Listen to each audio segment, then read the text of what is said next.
faisais des appels, là, tu pourrais demander à tout mon entourage, je faisais des appels. Stressé, des lignes de sueur en dessous de mes bras, jusqu'en bas, à travers de mon soute. J'arrivais chez nous, je lavais mon soute avec une brosse, je faisais sécher au séchoir avant d'aller à mes rendez-vous le soir. Je revenais, j'avais une autre ligne en dessous des bras. Ça me stressait pour 10, mais je savais qu'il faut que je sorte de ma zone de confort pour que ça fonctionne. Puis ça a toujours été ça. Bon, OK, ben là, je commence à être trop confortable. Qu'est-ce qu'il faut que je fasse pour sortir de ma zone? J'ai pas essayé de réinventer la roue. Je savais qu'est-ce qui avait fonctionné dans le passé. Puis j'ai dit, si ça a déjà marché, je vais prendre ce chemin-là. Puis je vais bâtir sur ce chemin-là. Puis après ça, quand je vais avoir des fondations solides, je vais rajouter du nouveau stock. Puis les gens qui ont du succès, ça laisse des traces. Puis si tu fais juste suivre ces traces-là, tu vas avoir un résultat qui en découle. Quand les courtiers délaissent un certain secteur, c'est là que moi, je me lance. Donc, les courtiers délaissent le porte-à-porte, on en fait plus.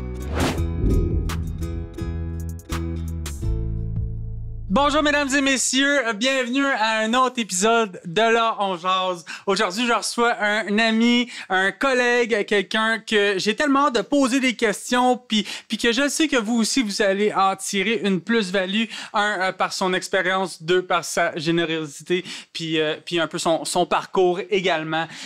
Donc, sans plus darder, mesdames et messieurs, je vous demande d'accueillir Monsieur Dominique Lamar. Merci pour l'invitation. Bonjour, ça va? Ben oui, ça va bien, toi? Ben oui, ça va bien. Une deuxième rencontre pour nous au podcast. Ben, jamais 203, la prochaine, ça en vient. Parce que la première, c'était à ton enregistrement. Oui, exactement. Où ce que moi, j'ai parlé un peu plus. Puis là, aujourd'hui, ben, moi, je veux savoir ton histoire. T'es très actif sur les réseaux sociaux. Yes. Un peu comme moi, courtier immobilier. Ouais. Entrepreneur, investisseur. Tu sais, je veux dire, il y en a plein, tellement inspirants. Aussi, on est de la même agence, fait que on va parler de tout ça aujourd'hui. Je veux donner des nuggets, des pépites d'or aux gens qui nous écoutent, parce que moi, je le sais, mais tu es un investisseur immobilier créatif. Je pense qu'un bon entrepreneur, c'est quelqu'un qui est artistique, puis un bon artiste, c'est quelqu'un de créatif, imaginatif. Puis je pense que tu viens frapper toutes les cases là-dedans. Fait que pour même moi, quelqu'un qui baigne dans l'immobilier à tous les jours, qui te voit aller, je suis quasiment essoufflé. Tu sais, que là, j'ai vraiment hâte de creuser puis donner une plus-value aux gens qui nous écoutent pour dire que tout le monde peut le faire. Hein? On est d'accord que tout le monde peut... Pour être en immobilier, à la base, il faut que tu aies un sang entrepreneur. Je pense que tu es l'exemple même d'un entrepreneur aussi. Fait que, effectivement, on va partager tout ce qu'on a aujourd'hui puis rester jusqu'à la fin parce qu'il va y avoir des pépites d'or. Let's go. Merci profondément d'être là aujourd'hui. Ça me fait chaud au cœur. Pour ceux qui ne connaissent pas Dominique, ils ne savent pas c'est qui, ils n'ont aucune idée, ils t'ont jamais vu, jamais entendu parler de toi. Qui es-tu? Je m'en excuse, by the way, c'est ma faute. C'est ça, je pense que tu as bien décrit. Oui, courtier immobilier, on a une équipe de courtiers immobiliers. On est rendu 30 courtiers immobiliers dans l'équipe. J'ai des investissements Montréal, Trois-Rivières, Nicolette, Victoriaville. Donc, c'est mes secteurs de choix. Mis à part ça, c'est ça. J'aime bien penser que je suis un excellent leader puis que je pense que c'est ça ma grande force, c'est de partager une vision puis d'accompagner les gens à ce qu'eux autres se développent et deviennent de meilleures personnes avec le temps. Oui, on va en parler. Ben, c'est quelque chose qui m'a particulièrement touché de ton histoire. C'est que, on dirait que tu as fait un certain succès dans l'immobilier, puis je te souhaite encore plein d'autres succès, mais tu es rendu à un point où ce que tu veux redonner aux gens dans ton équipe, aux gens de ta communauté, aux gens autour de toi. Puis ça, je trouve ça réellement admirable. Une équipe de 30 courtiers? Ouais. Caroline, 30 courtiers, c'est quand même pas rien, là. Je veux dire, moi, j'ai un courtier, puis là, je trouve ça quand même du travail. Comment tu fais? Premièrement, comment tu t'es fait pour te rendre à 30 courtiers? Puis comment tu gères ça au quotidien, étant un chef d'équipe comme ça, là? Tu sais, quand tu dis d'ordonner, c'est vraiment ça le nerf de la guerre parce que la réalité des choses, c'est que tout le monde pense que tu te lances une équipe parce que tu vas sauver du temps puis tu vas faire plus d'argent. Mais c'est complètement l'inverse qui arrive. Qui est carrément, on va se dire, c'est une mode, là, ces temps-ci de supporter une équipe. Là. Moi, j'ai parlé à des courtiers la semaine passée. Même pas de cours, même pas. Moi, je veux avoir mon équipe de courtiers. Ouais. Good, OK, cool, mais... C'est beaucoup d'ego, surtout dans le courtage. Ouais. On n'en parle pas, je pense, là, mais c'est beaucoup d'ego, ma pancarte, ma face, mes trucs. Mais quand on est en affaires, on regarde peut-être autre chose, le profit dans l'entreprise, c'est ça qui est le plus important. Puis pour répondre à ta question, quand comment est-ce que je gère ça? Ben, c'est qu'à un moment donné, mon focus n'était plus axé sur juste moi, mes propres transactions, mais plutôt, qu'est-ce que je peux bâtir plus grand que moi, puis qu'est-ce qui peut perdurer dans le temps? Puis comment est-ce que je peux aider les gens à faciliter leur parcours pour pas qu'ils aient à passer à travers ce que moi j'ai dû passer pour être capable de bâtir ma carrière de courtage immobilier. Puis pour les courtiers qui nous écoutent, je veux dire, c'était quoi ton processus de jour 1? Ça fait combien de temps que tu es courtier? 10 ans. Quand même, ça fait pas tellement longtemps, là. Ouais.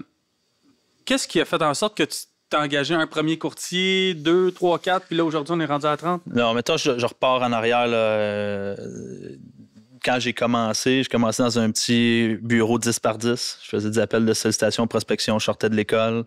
Et puis, j'avais un petit rideau que je descendais dans mon bureau parce qu'il y avait une fenêtre. Puis, je voulais pas que le monde me dérange quand je faisais mes calls. Je descendais mon bureau, puis là, je faisais des calls. Là, j'ai commencé comme ça. J'ai fait énormément d'appels, beaucoup de volume. Je faisais du proprio, expiré, cold call. J'ai bâti ma business avec du cold call, en gros, là, des appels à froid, puis cogner à des portes, etc. T'avais-tu déjà des scripts ou tu les as faits à fur et à mesure? Non, j'ai fait 6 mois sans coach, sans rien. Puis après ça, je me suis inscrit dans Host Coaching Immobilier. Puis là, j'ai commencé à être formé, coaché. Puis ma première année, j'ai fait 30 transactions dans le fond, en dedans de 6 mois. Je commençais à avoir des résultats qui en découlaient. Fait que le processus d'une équipe, ça a été un cheminement parce que ça, j'ai changé de bureau, pas de bureau d'agence, mais j'ai changé dans un bureau plus gros. J'avais une adjointe, 2 adjointes, 3 adjointes pour moi toute seule. À la fin, avant de lancer mon équipe, je faisais 175 transactions par année tout seul avec mes adjoints. Juste pour que les gens y soient en contexte, 175 transactions, c'est énorme, là. C'est énorme. La moyenne de transactions pour un courtier immobilier au Québec, c'est 8 à 12 transactions par année. Oui, c'est ça. C'est beaucoup de volume. J'avais du bon monde. Puis à un moment donné, j'en voyais encore des clients qui glissaient entre les chaises. J'ai dit, bon, je vais aller chercher un courtier acheteur, me donner un coup de main. Fait que j'ai ma blonde qui est rentrée avec moi, commencé. Après ça, j'étais allé chercher mon petit frère. J'ai commencé familial. Wow. Puis là, après ça, ça l'a grandi. Puis là, quand je me suis dit, la COVID, elle a frappé. Puis moi, en janvier 2020, je partais mon équipe. J'étais allé chercher 2 courtiers immobiliers. J'ai dit, là, je vais leur montrer comment j'ai fait, puis on va partir ça. Mm-hmm. Puis finalement, c'est pas de même que ça s'est passé. COVID a frappé. Les 2 courtiers sont partis. J'avais juste mon monde proche de moi qui était là. La COVID a fait son chemin. À août-septembre, j'ai recommencé à rebâtir un peu les rangs, je vais dire comme ça. Mm-hmm. Puis là, il y a un choc de réalité qui se passe quand tu commences à avoir 3-4 personnes dans ton équipe.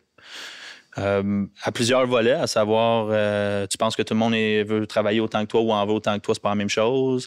Tu as des attentes, des standards minimums, c'est pas les mêmes standards qui sont déployés. Fait que de fil en aiguille, j'ai commencé à raffiner mon modèle pour en avoir aujourd'hui l'équipe que j'ai aujourd'hui. Wow. Si on recule un peu en arrière, qu'est-ce qui fait en sorte qu'un courtier puisse se ramasser, parce que c'est pas juste parce que t'as un beau suit puis une belle barbe, là, tu sais, je veux dire, qu'est-ce qui fait en sorte qu'un courtier se ramasse à 100 transactions et plus, ou peut-être moins, puis il y a d'autres courtiers ils ont de la misère à en faire 5 ou 6. C'est quoi la différence entre les deux? Honnêtement, là, ça a de l'air cliché, mais c'est vraiment juste ça, c'est d'être consistant puis de prendre des actions à tous les jours. Puis pour tous ceux qui écoutent, là, c'est la même chose qui est dit tout le temps, mais il n'y a personne qui prend les actions. Puis c'est d'être capable de sortir de sa zone de confort. Fait que moi, je fais toujours le déclic. OK, je suis stressé de parler devant du monde. Parfait, c'est ça qu'il faut que je fasse. Il faut que j'aille sur un stage. La première fois, je faisais des appels, là, tu pourrais demander à tout mon entourage, je faisais des appels. Stressé, des lignes de sueur en dessous de mes bras, jusqu'en bas, à travers de mon soute. J'arrivais chez nous, je lavais mon soute avec une brosse, je faisais sécher au séchoir avant d'aller à mes rendez-vous le soir. Je revenais, j'avais une autre ligne en dessous des bras. Ça me stressait pour 10, mais je savais qu'il faut que je sorte de ma zone de confort pour que ça fonctionne. Puis ça a toujours été ça. OK, là, je commence à être trop confortable. Qu'est-ce qu'il faut que je fasse pour sortir de ma zone? Puis je passais à l'action. Puis je te dirais, souvent, les courtiers tombent en analyse. Ils veulent tout savoir avant de passer à l'action. Ils veulent étudier le marché, être en immobilier, là, ce qu'il faut savoir, c'est que tu apprends quand c'est là. Mais je dirais même plus, Dom, c'est pas juste en immobilier. Non, dans tout. En business. Ouais. Tu sais, je veux dire, c'est une bonne idée. Écoute, donc je pourrais faire ça, mais tu passes jamais à l'action. Tu sais, mais l'action. Hein, je pense qu'on peut résumer Ouais, ça. action, puis sur une période de temps. Fait que pour moi, la recette du succès, c'est action plus temps égale résultat. Tu sais quoi, parce que comme toi, tu as commencé à faire beaucoup d'appels. Moi, je faisais des appels un petit peu, mais beaucoup plus de porte-à-porte. J'aimais l'interaction que j'avais avec les gens. J'ai fait du porte-à-porte à Brossard dans les L de la première année que j'ai eu ma licence. Okay? J'ai fait, je sais pas si on en a parlé à ton podcast, j'ai fait imprimer le bottin téléphonique. Okay? Ben, je ne l'ai pas fait imprimer, je l'ai fait cadrer. OK. J'ai fait le bottin au complet, là. De A à Z, je faisais du cold call, je crachais le nom en bas, le bottin au complet. Puis j'ai fait du porte-à-porte. Puis juste parce que j'en viens à ce que tu dis, que c'est des actions répétées. Hey, la première année du courtage, j'ai fait du porte-à-porte d'un L. J'étais en train de pogner un contrat, là, je vais le signer la semaine prochaine, d'une maison à 1,2, 1,3. Ça fait combien d'années? Ça fait 4 ans et demi. Et voilà. Ouais. Mais, tu sais, oui, j'ai été cogné à la porte. Oui, j'ai fait de la prospection, mais je l'ai rentré dans mon CRM, puis mes suivis. Tu sais, hey, je veux dire, j'étais allé y porter j'ai fait faire des boîtes, là. J'ai fait le calcul, la boîte me coûte 55 $, OK? C'est une boîte que j'ai commandée sur Amazon. Là-dedans, je me dis des petits frous, tu sais, une carte, chandelle, une tasse, 2 crayons, carte d'affaires. Un petit cadeau, ça me coûte 55 $. J'ai envoyé ça. Je faisais mes suivis à tous les mois. Mais aujourd'hui, je décroche le listing, tu sais. Ouais, mais Nick, t'as réussi. C'est facile pour toi. Ouais. Ah, ben oui, c'est facile. Non, je pense que tout le monde est capable de grandes choses. Ouais. Je pense que qu'est-ce qui se différencie, c'est comme tu disais, c'est les gens qui passent à l'action. Ouais. Mais je passerai pas à l'action parce que je vais me planter. Ah non, j'ai peur de si. Ouais, mais qu'est-ce qui arrive si. C'est correct. Mais il faut que tu prennes des risques aussi pour avoir des gros résultats. Puis, si je peux faire du pouce là-dessus, des fois, ce que je pense qui a fonctionné pour moi, c'est que j'ai pas essayé de réinventer la roue. OK. Ce que je veux dire par là, c'est que je savais qu'est-ce qui avait fonctionné dans le passé. Puis j'ai dit, si ça a déjà marché, je vais prendre ce chemin-là. Puis je vais bâtir sur ce chemin-là. Puis après ça, quand je vais avoir des fondations solides, je vais rajouter du nouveau stock. Puis je savais que les appels, ça fonctionnait parce qu'il y a du monde qui avait déjà eu des résultats avec ça dans le passé. J'ai dit, ça me coûte rien, j'ai pas d'argent. Je commence comme courtier, je suis cassé, j'ai 30 000 $ de dette, je me lance à l'eau, je viens de lâcher le chantier de construction. J'ai pas de budget pour mettre des ads, j'ai pas de budget pour faire rien. Les réseaux sociaux, il y a 10 ans, c'était pas ce que c'est aujourd'hui. Oui. J'ai dit, bon, j'ai 2 options. Je vais essayer quelque chose qui a déjà fonctionné ou j'essaie de réinventer la roue puis de faire des flyers puis d'essayer d'avoir des leads. Fait que de pas réinventer la roue. Tony Robbins dit toujours « Success leave clues ». Les gens qui ont du succès, ça laisse des traces. Puis si tu fais juste suivre ces traces-là, tu vas avoir un résultat qui en découle. Puis encore aujourd'hui, mes courtiers qui rentrent, malgré la force des réseaux sociaux, je leur dis « First, commence à faire des appels ». Pour être capable que quand tu as un lead, une opportunité, tu vas être capable de la travailler, répondre à l'objection puis closer une vente. Ben oui, tellement. C'est la meilleure école. J'irais même, je pousserais ça encore un peu plus loin que oui, success leaves clue. Tu sais, regarde quelqu'un comme toi qui réussit. Tu sais, je veux dire, moi, quelqu'un qui commence dans l'immobilier, il me pose la question, je dis, va voir Dom, fais copier-coller de qu'est-ce qu'il fait, puis tu vas rire. Ben, c'est toute réserve, là, mais je rajouterais même que ayez pas peur d'être original. Ayez pas peur d'être original. Moi, je me suis fait faire des pancartes, je sais pas, je te l'ai dit, le grandeur nature, ouais. Que tu tiens une pancarte. Il n'y en a pas qui l'ont fait, mais j'ai osé le faire. Puis à toutes les visites, je me fais parler, soit par les courtiers, soit par les clients. Hey, c'est bien hot ta pancarte, on l'a pas vu. Tu sais, on n'a jamais vu ça.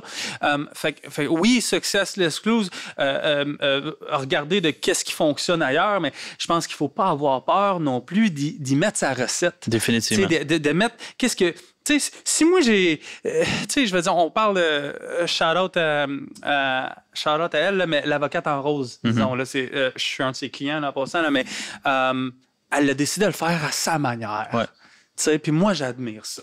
Je prends elle comme exemple, mais de rajouter sa petite twist. Définitivement. Hein? Qu'est-ce que tu as rajouté, toi, comme ta petite twist dans ton courtage? Puis on va parler d'investissement bientôt, mais dans ta business de courtage, qu'est-ce que tu as vu que tout le monde faisait que, oh, moi, je peux peut-être faire ça un petit peu différemment? Ben, tu sais, moi, j'ai ajouté ma twist une fois que j'avais des bases solides. Okay. Sur quelque chose sur quoi je pouvais m'accoter. Donc, tu sais, que je savais que si j'essayais une nouvelle approche, puis j'avais pas de résultat, je pouvais me raccoter sur quelque chose qui fonctionne déjà puis qui m'a apporté un certain succès. Pour ça que j'ai toujours gardé la base des appels solides pour moi. Puis que c'est ça que je monte encore dans mon équipe. Puis oui, il y a plein d'autres modèles. Tu peux faire de l'argent avec les réseaux sociaux, tu peux faire de l'argent avec n'importe quoi, mais je pense que c'est encore important aujourd'hui d'utiliser les médiums que les gens utilisent moins. Donc, quand les courtiers délaissent un certain secteur, c'est là que moi, je me lance. Donc, les courtiers délaissent le porte-à-porte, on en fait plus. Ils ont délaissé le cold call, j'en fais plus. Juste la semaine passée, j'ai signé 2 listings de cold call dans mon secteur ferme. Cold call. Tu peux-tu nous donner, je sais que tu as un script, tu es quelqu'un de super organisé, tu peux-tu nous donner un de tes scripts? C'est basic. Fait que je vais faire du viens d'inscrire, viens de vendre. Tout simplement. OK. Donc, j'appelle. Écoutez, je viens de mettre à vendre une propriété pas loin de chez vous. Qui connaissez-vous qui pense à déménager proche de vous? Le client, j'ai pas... ça me vient pas en tête. Bien, merci d'avoir pris le temps d'y penser, Nicole. Dis-moi, de ton côté, est-ce que toi, tu as déjà pensé à déménager? Ah, pas tout de suite, éventuellement. Fantastique. Puis si, exemple, tu avais à déménager dans 2 ans, 3 ans, c'est où que tu irais? Puis là, je rentre dans le projet. Et après ça, je propose d'une rencontre. Tout simplement. OK. Donc, c'est du jeu de cold call. C'est de cibler quand il y a une hésitation à la réponse, quand il y a...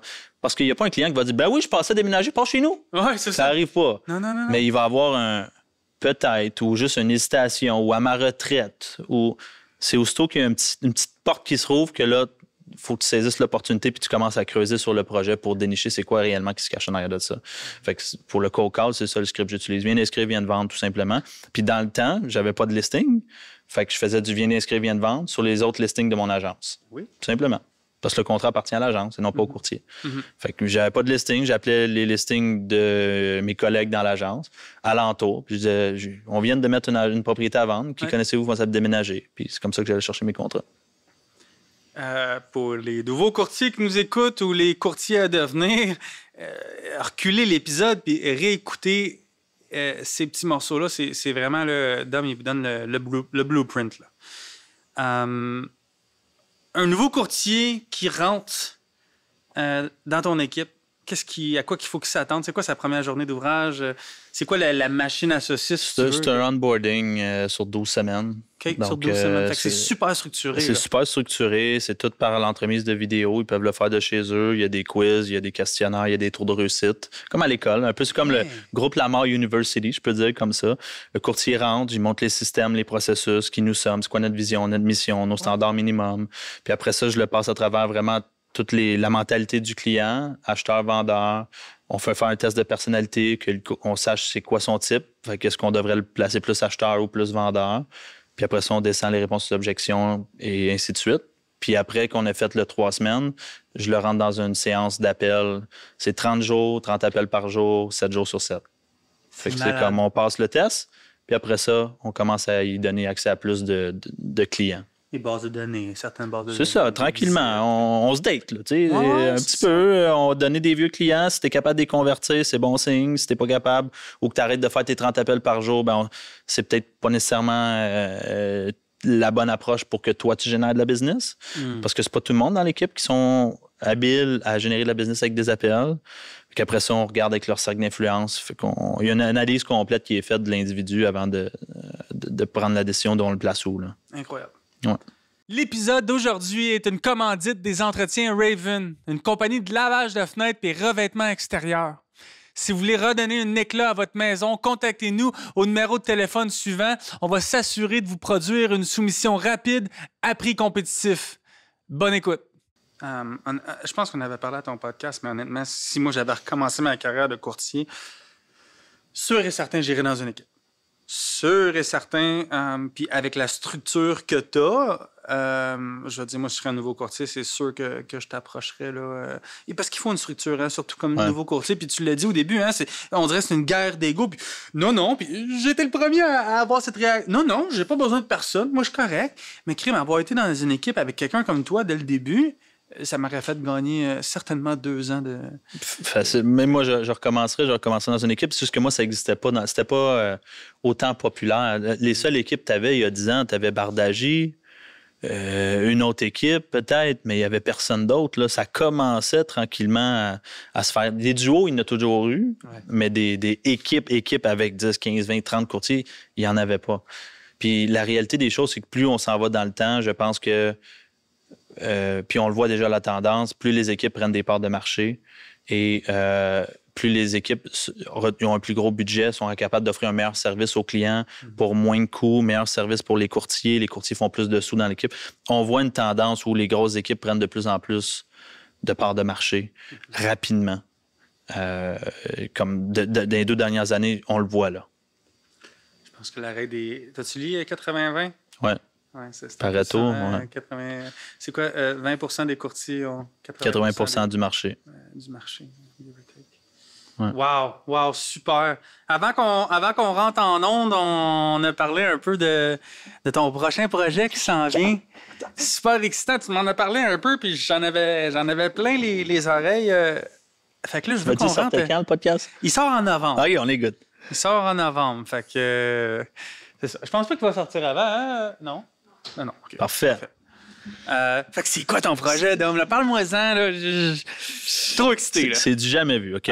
Donc, moi, oui, je suis courtier immobilier, je suis investisseur, mais il y a quelque chose qui n'a jamais été fait en immobilier résidentiel. Au commercial, on le voit des fois, mais rarement, c'est qu'il n'y a jamais personne qui a mixé courtage immobilier, courtage hypothécaire sous un même toit, puis combiner les services, combiner la plus-value qu'on peut offrir aux clients. Sur ce que je suis en train de mettre en place, je suis en train d'ouvrir un cabinet de courtage hypothécaire. Mais il faut comprendre qu'un cabinet, je peux faire de l'hypothèque, du placement, de l'assurance, du courtage immobilier, ce que tu peux pas faire avec une agence immobilière. Fait que je suis en train d'ouvrir un cabinet de courtage hypothécaire avec les mêmes systèmes, les mêmes processus que j'utilise pour mon équipe immobilière. Qu'est-ce qui fonctionne déjà? Qui fonctionne déjà. J'ai déjà dupliqué le modèle sur plusieurs courtiers hypothécaires avec qui je travaille déjà, que j'ai quadruplé leur chiffre d'affaires dans l'espace des 6 derniers mois. Donc, c'est insane les résultats qu'on a avec ça. Où je leur fournis, dans le fond, staff, bureau, système, lead, processus, tout. Le courtier, il a juste à passer son temps avec le client, fermer la vente, that's it, tourne la page. Le modèle de l'agence, c'est un modèle tout inclus.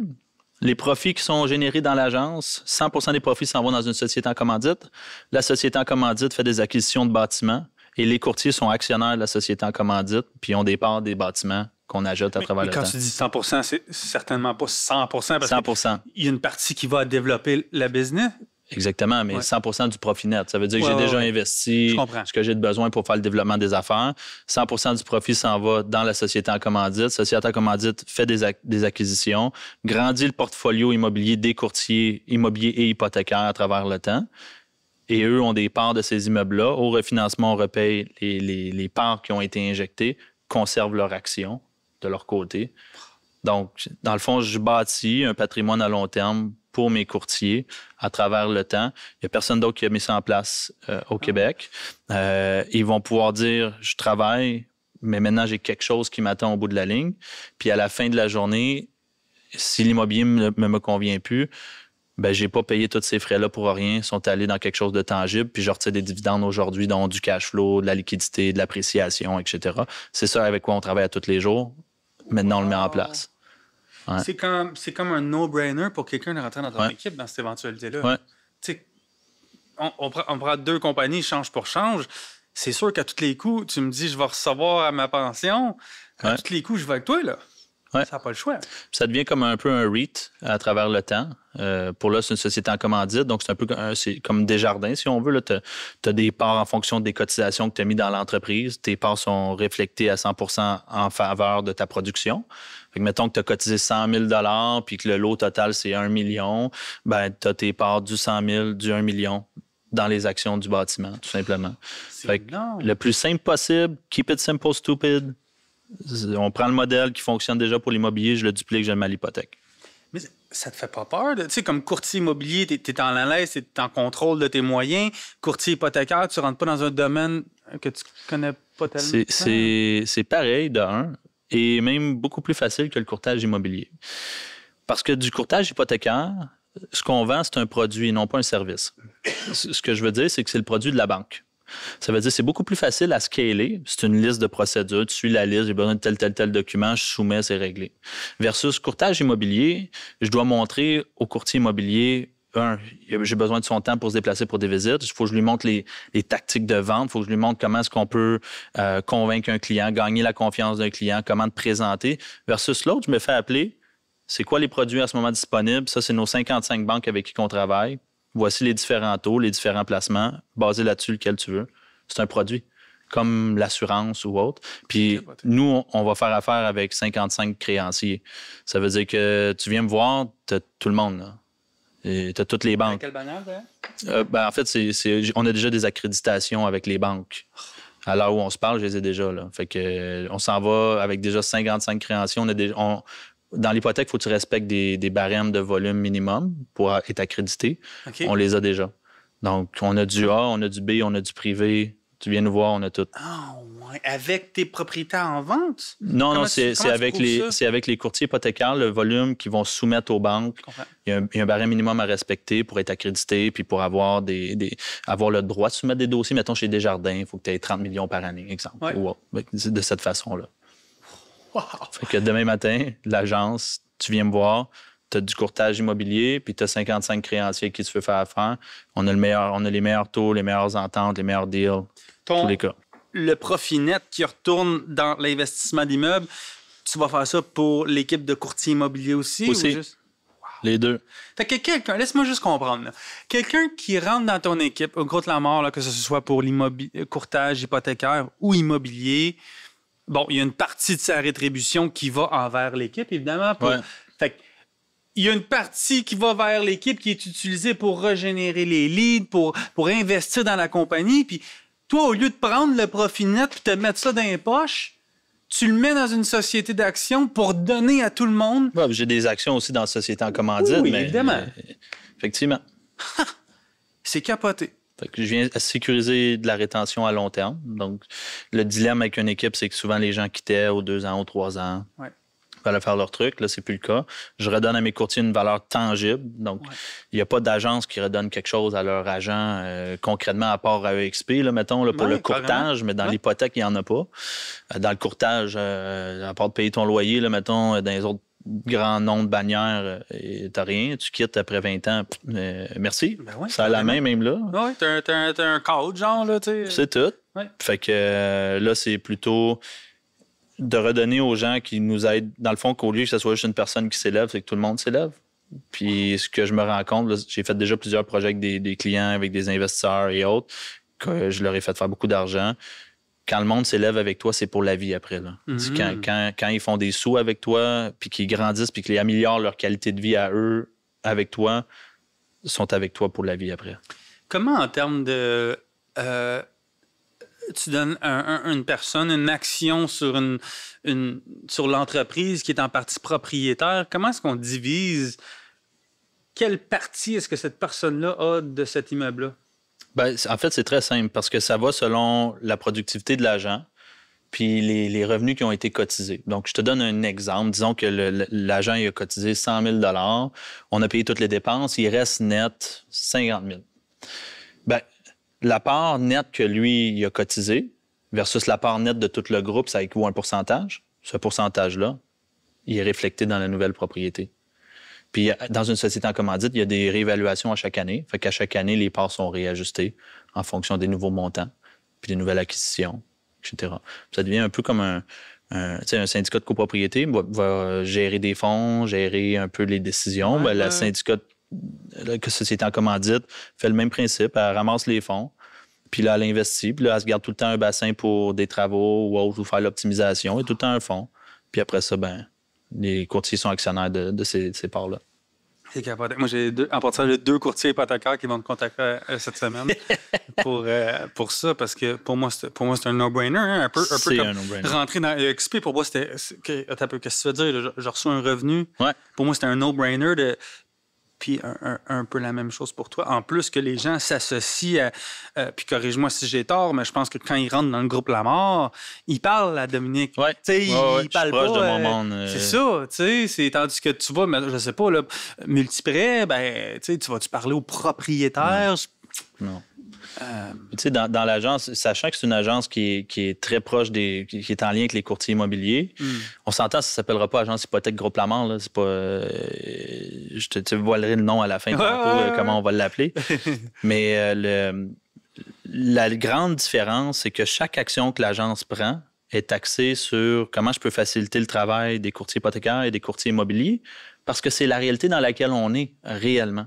Et c'est pas des décisions en fonction de comment est-ce que je peux aller chercher tel bureau ou chercher... Non, c'est, OK, j'ai des courtiers en ce moment, comment je peux faciliter leur processus? Je te donne un exemple. J'ai fait affaire avec des développeurs. On a développé une plateforme qui va directement dans le CRM de nos courtiers immobiliers. Donc, nos courtiers immobiliers, dans tous les courtiers avec qui on collabore déjà, ils ont une plateforme qui va dans leur CRM. Dans leur CRM, automatiquement, ils peuvent cliquer sur un bouton puis ils peuvent nous envoyer leurs clients, informations, courriel, cellulaire, nom, projet, adresse, etc., dans notre CRM à nous qui lance nos automatisations. Fait qu'automatiquement, tu as un lead, au lieu d'avoir à m'appeler, m'envoyer un courriel, hey, es-tu en vacances, il n'est pas en vacances, qu'est-ce qui se passe? Tu fais dans ton CRM, tu cliques sur le bouton, envoyer, c'est parti. On a déjà envoyé les demandes de documents, on a déjà fait le suivi avec lui, il y a déjà un appeleur qui l'appelle, dit hey, un petit call de présentation, voici ce qui va se passer. Fait qu'on a emmené le processus beaucoup plus simple pour le courtier immobilier puis le courtier hypothécaire. Puis lui, il fait juste la présentation des 3 tours. Pour le client aussi. Pour le client aussi. C'est instantané. Mm-hmm. Wow. Il dit souvent de t'entourer des gens qui travaillent plus fort que toi, puis je pense que t'es la preuve de ça. Je t'écoute parler, puis je trouvais que je travaillais beaucoup. Là, je suis comme shit, OK, il faut que je step up mon game. Là, fait que wow pour toi, Dom. Je te dirais que c'est plus bien entouré que... C'est ça, mais tu le fais...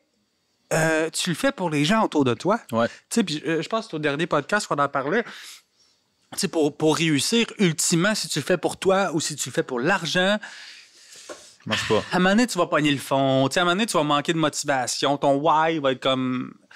Mais ta mission que tu fais. Puis au final, tu finis par récolter quand même. Ouais. Mes courtiers, mettons, je te donne une idée... La transparence, c'est quelque chose qui est crucial pour la confiance. Mais les gens avec qui j'ai déjà investi, c'était la même chose. Mes courtiers, ils sont au courant des chiffres que je fais. Ils ont accès à mes états financiers s'ils veulent. Wow. L'agence, ça va être la même chose. Guys, je prends votre argent pour le mettre dans une société en commandite. Tu me demandes les états financiers sont disponibles. Tu peux juger les décisions que j'ai prises avec l'argent, mais tu vas l'avoir. Les décisions ont été prises quand même, mais tu vas voir les sous s'en vont où puis pourquoi, tu sais. Est-ce qu'il va y avoir un board de personnes ayant plus de parts? Ou... Non. Il n'y a pas de board de personnes ayant plus de parts.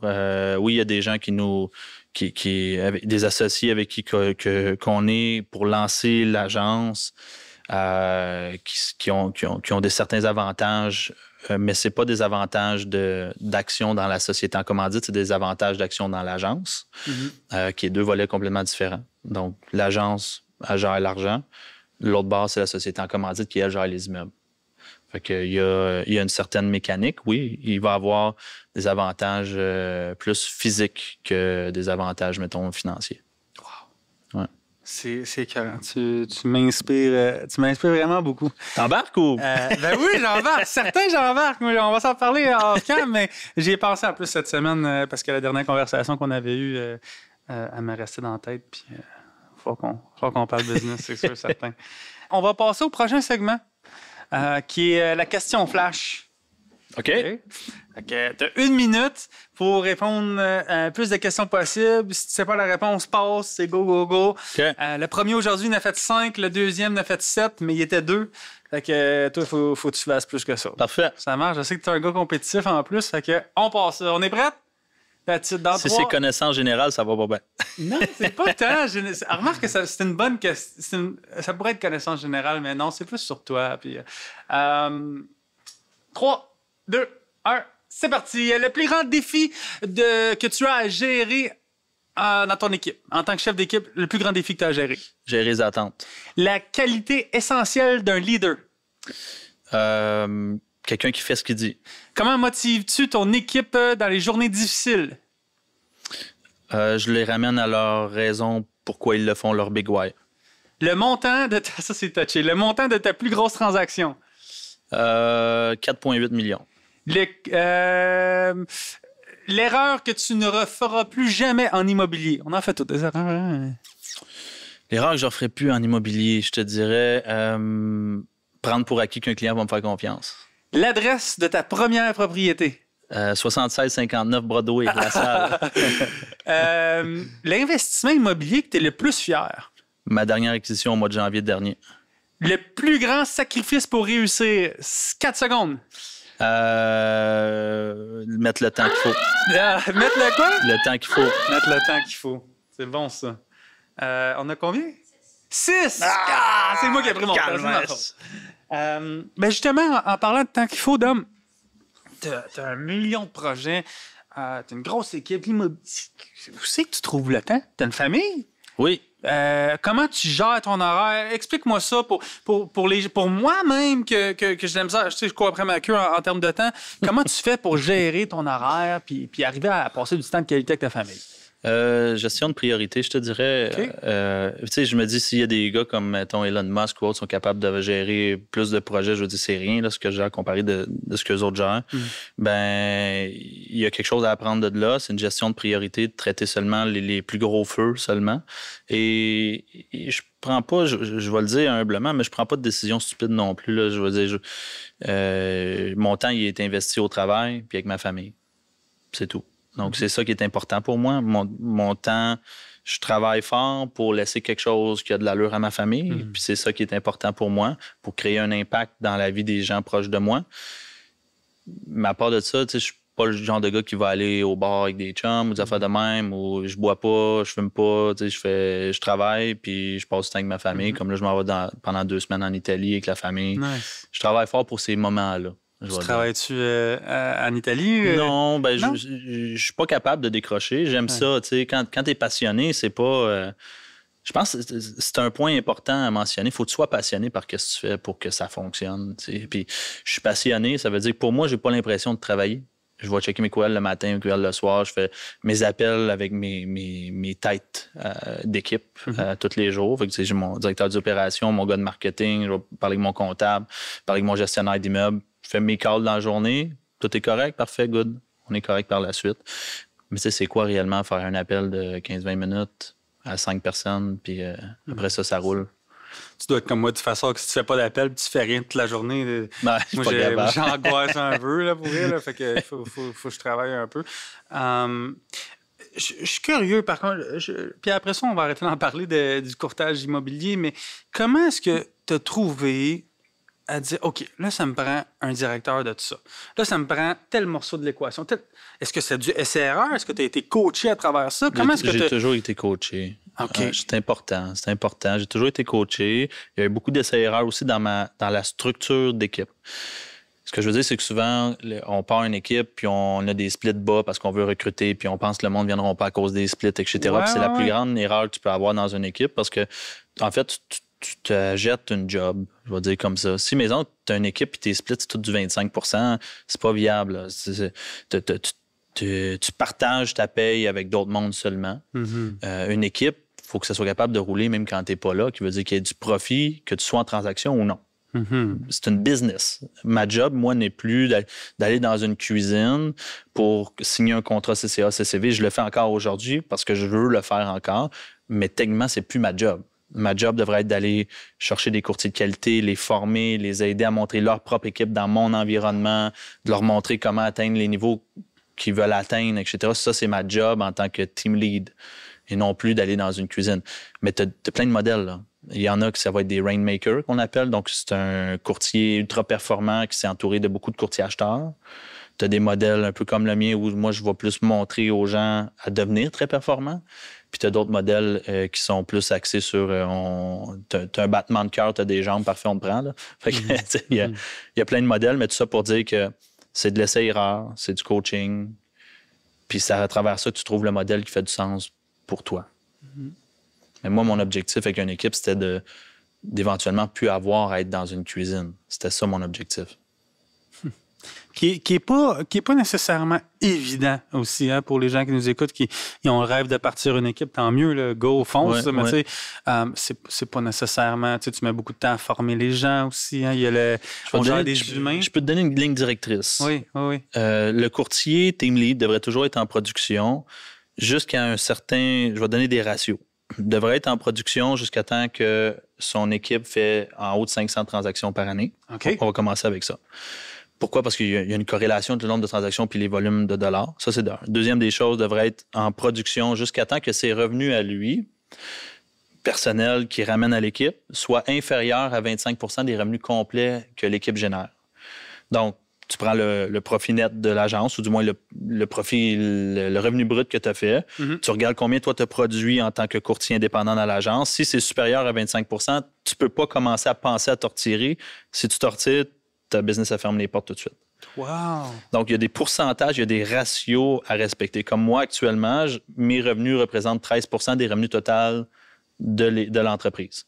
Donc, là, je suis en mode, justement, d'avoir quelqu'un qui va reprendre mon poste de team lead pour moi aller focusser sur d'autres opportunités qui sont d'aller chercher d'autres courtiers immobiliers plus performants, de coacher ceux que j'ai là, à les emmener à un autre niveau, etc.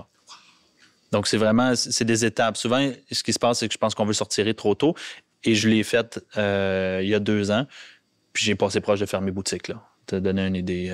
Quand tu dis te retirer trop tôt parce que tu n'étais plus dans les transactions, tu laissais l'équipe gérer? Ben oui, je m'étais dit, OK, parfait, au mois de janvier, j'arrête tout. Puis là, c'est l'équipe, puis je donne tous mes clients à l'équipe, etc. Puis ça s'est pas passé comme prévu. Il prenait pas ton slack, en fait? Ou... Ben non, j'ai vu le profit de l'entreprise. Chute libre, ça a vraiment pas bien été. Tomber dans des dettes, etc. À cause, justement, il fallait que je supporte des frais fixes. Il y a eu la hausse des taux. Il y a eu plein d'affaires en même temps. Mais tout ça pour dire que après ça, en me faisant coacher, il m'a dit, Dominique, t'étais trop précaire, t'as fait trop vite. Il faut que tu attendes d'atteindre ce niveau-là pour être capable de te réajuster. Puis là, je suis rendu dans un sweet spot où je te donne une idée. Mettons, les revenus bruts de l'entreprise, mes revenus représentent 13 %. Les revenus nets de l'entreprise en ce moment sont à 55 % de revenus nets. Ça veut dire que même si jamais je me retire, j'ai encore à des marges nettes de 45 %. C'est insane. Good job. C'est excellent. Donc là, je peux commencer à mettre en place des trucs pour tranquillement me sortir. Incroyable. Incroyable. Ça me dépasse parce que tu sais, ça me dépasse parce que j'ai essayé, tu sais, j'ai pas essayé à 100 000 à l'heure, mais le modèle d'équipe, je l'ai travaillé, je le travaille un peu. Fait que je trouve ça triplement impressionnant ce que tu as accompli. C'est quoi, tu dirais, ça a été tes dilemmes à toi avec l'équipe?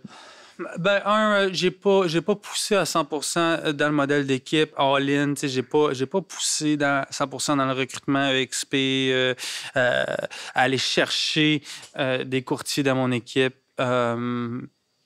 J'ai pas fait ça. Je pense que prime abord parce que je voyais le gros monstre en avant de moi. Peut-être que si je me ferais coacher pour ça. Je sais pas, c'est pas si facile. Mm-hmm. Hein? Tu le sais, tu as passé par là. C'est vraiment pas si facile que ça. Fait que je sais pas. Peut-être qu'il faudrait que je prenne un de tes coachings ou quelque chose comme ça. C'est quelque chose qui t'intéresse, ça, de partir? Je n'ai fait il y a 3 ans du coaching, ça m'intéresse pas. Non? Je n'ai assez. Been there, done that. Oui, je n'ai assez. Puis, je veux dire, je fais du coaching tous les jours avec mes courtiers. Je préfère me concentrer sur mon monde proche. Tu sais, je pense que ce qui fait qu'une équipe fonctionne bien aussi, c'est que tu es entouré des gens qui ont les mêmes valeurs que toi puis qui ont une même vision. Vous êtes alignés. Je me concentre sur ceux qu'on a la même vision, que je sais que je peux avoir un impact versus d'essayer de juste vendre des cours puis de ne pas avoir aucun impact. Ça m'intéresse moins, c'est ça. Incroyable. Incroyable. C'est sûr qu'on va faire de la business ensemble. Je vais t'envoyer les 2 personnes. Puis, wow. Investissement immobilier. Ouais, je te vois, là, c'est le fun, ça. Je te vois récemment, là, tu poses beaucoup, du bon contenu aussi. J'ai vu comme... Ça fait pas tellement longtemps qu'on se connaît, mais j'ai quand même vu, je sais pas si tu as changé de compagnie, mais tu as comme un step-up dans le type de contenu que tu sors. Ça se peut-tu? Je me suis impliqué. Ouais, c'est ça, mais on voit la différence. Puis fait que chapeau pour toi. Mais c'est une chose de faire du contenu, mais faire du contenu qui donne une plus-value. Ouais. Puis je pense que tu l'as eu parfaitement. Fait que, wow pour toi. Tu me l'as déjà dit, mais je veux que tu le dises pour les gens qui nous écoutent. Ton premier investissement. Ouais. C'est un Plex que tu étais propriétaire occupant. Ouais. C'est ça qui a comme parti toute la patente. Définitif. Comment tu as acheté ce Plex-là? C'était quoi ta lancée d'idées pour aujourd'hui te rendre à combien de portes? 100 logements. 100 logements, c'est énorme. C'est pas beaucoup quand tu penses à ça, mais c'est beaucoup c'est beaucoup de l'autre côté. En fait, c'est un 4 logements que j'ai acheté ma deuxième année de courtage. Donc, je venais de commencer ma deuxième année. Et puis, je devais me relocaliser. J'ai acheté... C'est un triplex, en fait. On va commencer comme ça. C'est un triplex que j'ai acheté avec 10 de mise de fonds. Et puis, j'ai converti le sol. Il y avait déjà une cuisine, tout le kit, juste été chercher l'adresse. J'ai converti en 4 logements, optimisé. J'ai refinancé après 2 ans. J'ai habité dans le logement pas rénové, pas beau, pendant 2 ans. Dans 2 ans après, j'ai optimisé les loyers en haut. J'ai commencé avec les revenus locatifs. J'ai rénové, j'ai augmenté les loyers. Puis en accord avec les locataires, parce que j'ai bien du monde qui me dit « Rénoviction! » Non. J'étais en accord, on avait des ententes, il était confortable. J'en ai une qui est restée, qui a accepté de payer le prix, puis elle était bien contente. Ça faisait 15 ans que ça n'avait pas été rénové. Ouais, c'est ça. C'était parfait. Oui, on payait plus cher, mais ils ont une qualité de vie supérieure aussi. Exactement. J'ai optimisé. 2 ans après, j'ai refinancé. Quand j'ai refinancé, j'ai fait faire mon logement principal où moi j'habite. J'ai rénové le sous-sol, j'ai fait la toile, les fenêtres. J'ai eu pas mal d'argent. Pour faire les travaux. Et après ça, j'ai attendu un autre 2 ans. Puis j'ai refinancé à nouveau. Maintenant que j'avais tous les loyers locatifs de rénover, tous les logements loués à bon prix. En refinançant, j'ai pris la liquidité pour acheter un 15 logements. Puis là, j'ai... Un 15 logements, là, c'est pas rien, là. Ouais. Hey, puis un refinancement sur un quadruplex initialement. Ouais. C'est vraiment lui qui m'a... C'était mon cheval de bataille. Puis ça coûtait pas d'hypothèque? Tu vivais là gratuit? Oui, la première année, ça me coûtait un petit peu. Puis c'est faux de dire, je pense qu'à chaque année, quand tu achètes un nouveau bâtiment, la première année, tout le temps plus tough, il y a des ajustements, il y a des trucs à remettre en place. Mais la première année, ça m'a coûté de l'argent tous les mois. Puis après ça, 5 ans par la suite, ça m'a rien coûté habiter là. J'habitais un 5,5. Ça me coûtait rien. Puis là, aujourd'hui, j'ai encore cet immeuble-là. J'ai déménagé, je l'ai loué le logement. Moi, je loue où j'habite en ce moment. Et puis, les revenus locatifs de cet immeuble-là payent pour où j'habite. Ça, c'est un autre sujet. Je vais pouvoir te dire pourquoi je loue au lieu d'avoir acheté. Oui, mais c'est ça. Mais vas-y. Donc, tu habites une maison? Oui, townhouse. Tu loues cette même maison-là? Oui. OK. Je t'écoute. Je sais que ça fait du sens, ton affaire, mais je sais pas comment. Bon, financièrement parlant, on s'entend, j'ai des immeubles. Et ma blonde a toujours voulu avoir, ça me prend une maison, j'ai jamais voulu acheter une maison. Ça m'a jamais intéressé. Je vais mettre mon argent où on a des retours. Ouais. On a de l'argent qui en découle. Ouais. Fait que condo, maison, c'était pas une option pour moi. On a eu les enfants. Là, besoin de plus de place. Là, je choisis nos batailles. Parfait. Ouais. On va aller dans une maison. Par contre, je la jette pas, je la loue. Puis la raison est simple, c'est que quand tu achètes une maison, mettons, tu vas payer 3 500 $ d'hypothèque par mois, plus tes taxes scolaires municipales, plus après ça, tu vas rajouter l'entretien, etc. Moi, j'ai fait le calcul. Je me suis assis puis j'ai dit, bon, sur 5 ans, combien ça va me coûter payer mon hypothèque, mon intérêt n'est pas déductible, tout mon paiement complet. Donc, je paye mon hypothèque, je calcule juste la partie intérêt. Puis mon vidéo est sur YouTube, jamais le monde veut aller le voir, là où je fais le calcul complet. L'intérêt, les taxes scolaires municipales, je calcule les 5 % d'entretien par année, et puis une plus-value, donc j'ai ajouté une plus-value de la maison. Finalement, ça se trouvait à m'avoir coûté 400 000 $ dans la situation que moi, je faisais les chiffres. Puis là, je me disais, bon... Tu as calculé ton profit à la revente là-dedans? J'ai calculé un 2 % de prise en valeur par année de ma maison à travers le temps. Je disais, attends un peu, là. Je suis locked in, je suis coincé dans une propriété pendant 25-30 ans si jamais je veux avoir une hypothèque. Donc, je suis coincé là, je peux pas déménager, je peux pas rien faire. Je dois payer à tous les mois versus si jamais je m'en vais locataire, ça va me coûter 3 fois moins cher pour une maison 2 fois plus belle. Puis cette maison-là, je vais être capable de la payer avec mon investissement déjà. Fait que j'ai dit, bon, la décision pour moi, c'est un no-brainer. Je pensais à l'argent. J'ai dit, parfait, on va louer où on habite. Fait qu'en ce moment où j'habite, ça me coûte 3 500 $ par mois. C'est un townhouse, 3 étages, mais c'est neuf. C'est payé par le profit de mon immeuble sur Broadway. Fait que ça me coûte rien encore à habiter là. Fait que moi, ça fait 7 ans que j'ai pas payé d'hypothèque. J'ai jamais payé d'hypothèque de ma vie. Ça a toujours été payé. Puis j'ai pris mes sous que je faisais dans le courtage pour acheter des immeubles. Puis là, ces immeubles-là génèrent de l'argent. Puis tout simplement, là, j'avais dit à ma blonde, j'ai dit, écoute, si jamais tu veux qu'on déménage dans une maison, parfait. On va regarder combien je peux générer avec Broadway, mon premier immeuble, combien ça me génère de cash. Si ça couvre tout, fine. Sinon, non, pas tout de suite. Je ne suis pas rendu là encore. Wow! Ouais. C'était écœurant. Elle ne dirait pas ça, ma blonde. Non, mais je te comprends. Ma blonde avait absolument des BHS du Bézard, tu sais, avec les chiens. Non. J'ai essayé d'expliquer la différence entre le plex et une maison, tu sais, qu'on ait propriétaire-occupant, puis mais ça, c'est un autre combat. Là.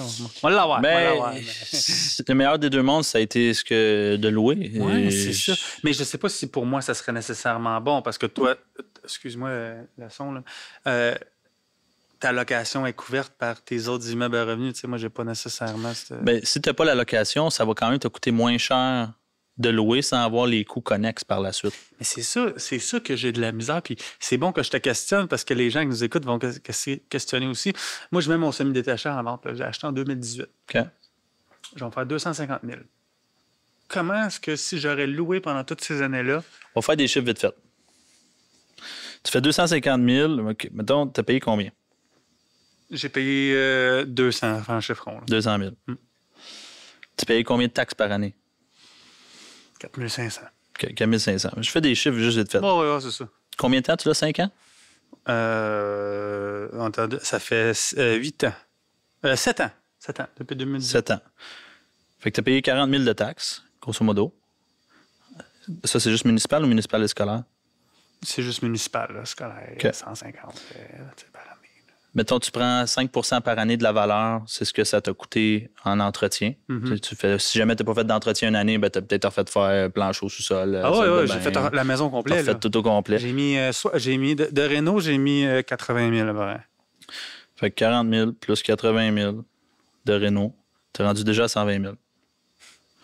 Là, tu n'as pas payé les intérêts sur ton prêt hypothécaire. Taxe de bienvenue. Taxe de bienvenue. Rapidement, à brûle pour point comme ça, d'après moi, tu arrives kiff-kiff. Ou proche d'être kiff-kiff. Rapidement, là, c'est sûr.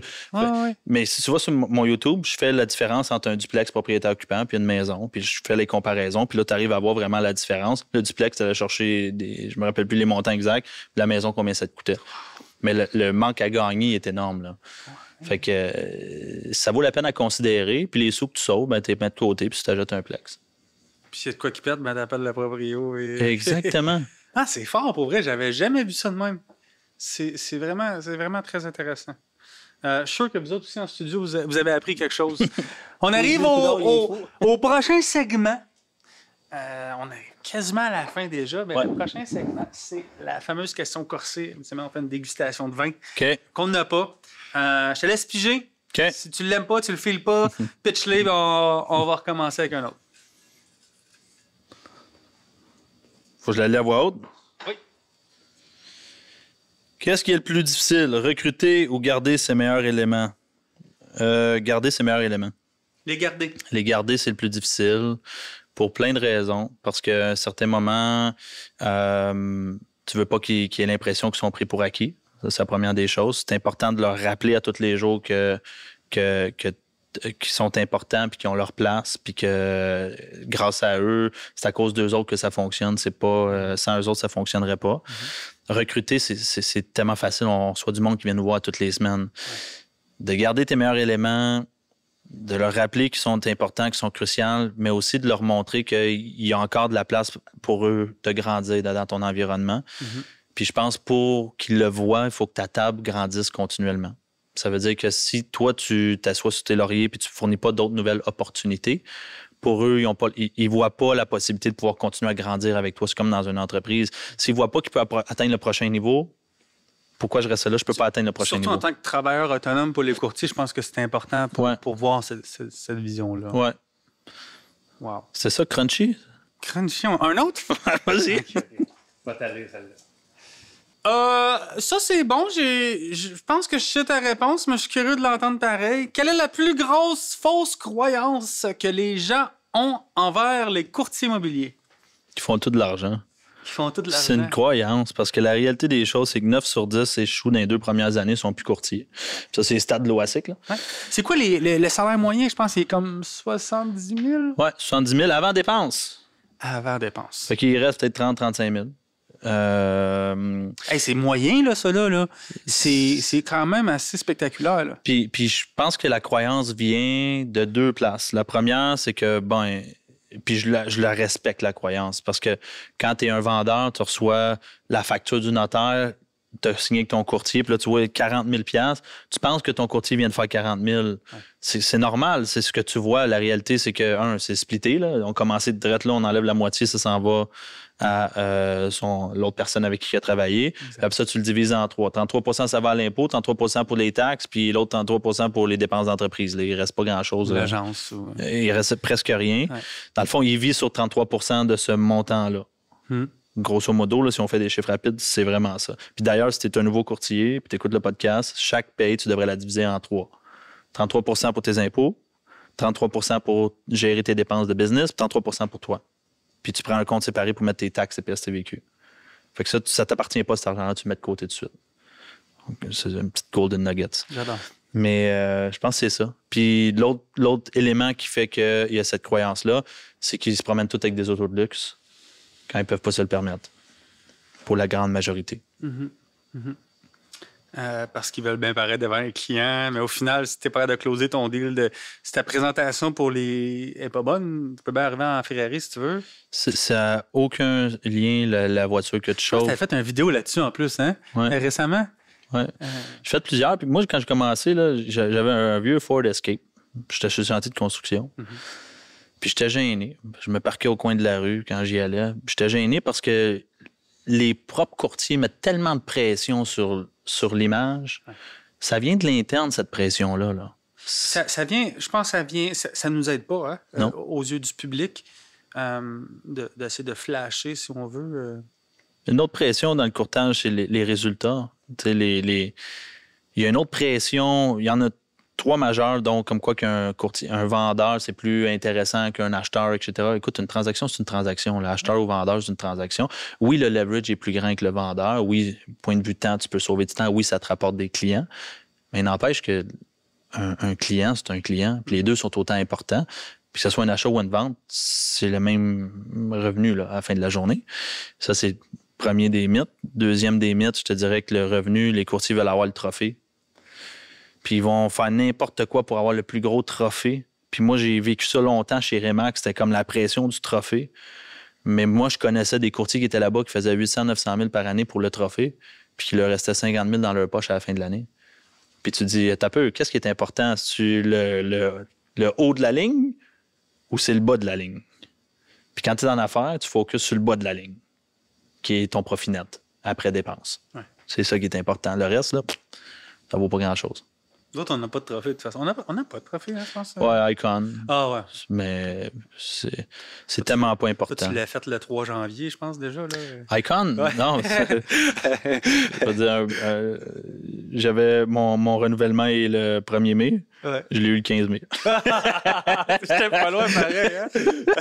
Aïe, aïe, il me l'a envoyé 15 mai, parfait. C'est spectaculaire. Je sais que c'est pas tout le monde qui va comprendre ce qu'on vient de dire, là, mais... Il a atteint on va dire le plus haut niveau de l'agence en 15 jours. Ouais, en 15 jours. Moi, je t'admire. Je vais prendre le temps de te le dire. Je t'admire profondément. Je pense qu'on doit protéger l'homme à tout prix parce que tu amènes pour le bien de la société, le bien du courtage immobilier aussi. Je dirais pas jusqu'à dire que le courtage est malade. Il se porte très bien, mais la vision que le public a du courtier immobilier, je pense que tu incarnes bien la vision qu'un courtier devrait avoir. Donc, merci d'être la personne que tu es. Merci d'être venu ici au podcast aussi aujourd'hui. Merci pour l'invitation. Deux beaux enregistrements. Je le répète, mais je t'admire beaucoup en termes de temps que, tu sais, Crime, tu es en charge à l'agence d'organiser des activités. Je ne sais pas où tu trouves le temps. Fait que, wow pour toi. On a un petit quelque chose. Je sais que tu bois pas. Mais on donne une petite bouteille de vin à nos invités. Ça va être Pina, la propriétaire, qui va te le donner. Merci beaucoup. C'est ton vin?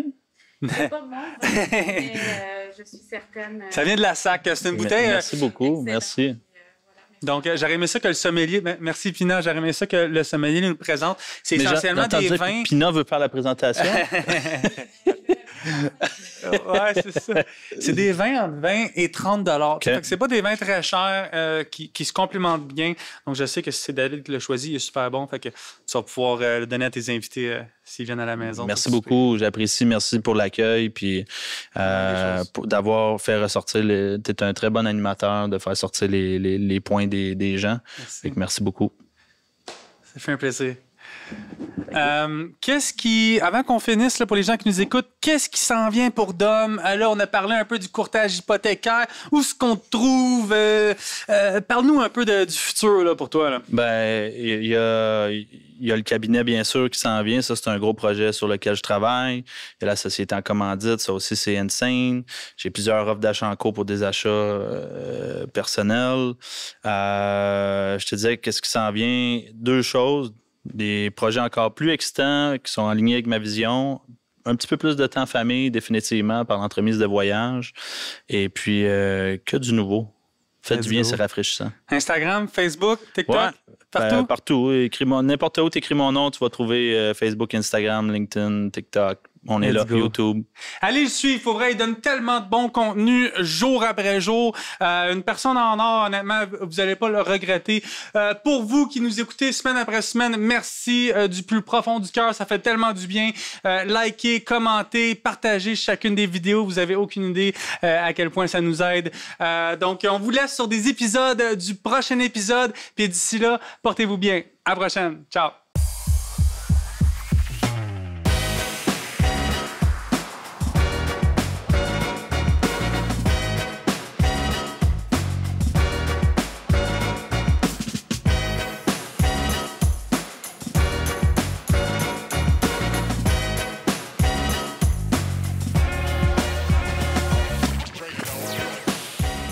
Oui, j'ai rêvé de danser, mais après, je voulais enseigner l'éducation physique. Je voulais transmettre ma passion puis donner le goût aux gens de bouger dans le plaisir. Puis ça, c'est toujours resté. Tu rentres dans une espèce de catalogue. Aujourd'hui, on a près de 800 vidéos. On va dépasser, là, avant les fêtes, on va dépasser 800 vidéos dans 25 styles. Alors, ça s'appelle ma zone fit. C'est des zones. Ma zone tai chi, ma zone yoga sur chaise, ma zone cardio latin. Il y en a 25. Ma zone méditation. J'ai une zone où on a fait des entrevues style podcast avec des experts en santé de tous les styles. On parle de motivation, on parle de santé mentale, on parle de perte de poids parce qu'il y a beaucoup de gens qui ont ce souci, tu sais, pour leur santé. On parle de tout. On a même une zone pour les enfants. On a entre autres des capsules de yoga pour les enfants. C'est tellement chouette. Puis on a une zone pour les aînés. Le verbe jouer, là, c'est pas juste pour les enfants. Le verbe jouer, c'est pour nous autres parce que quand tu joues, t'as du fun. T'es avec des amis. Tout ça, c'est que du beau, là. Tu t'en vas... Puis souvent, les gens vont... Tu sais, après ça, ils vont aller prendre une petite bouffe, vont même peut-être prendre une petite bière, peu importe, c'est pas de mes affaires, mais tu sais, ils vont se faire des amis.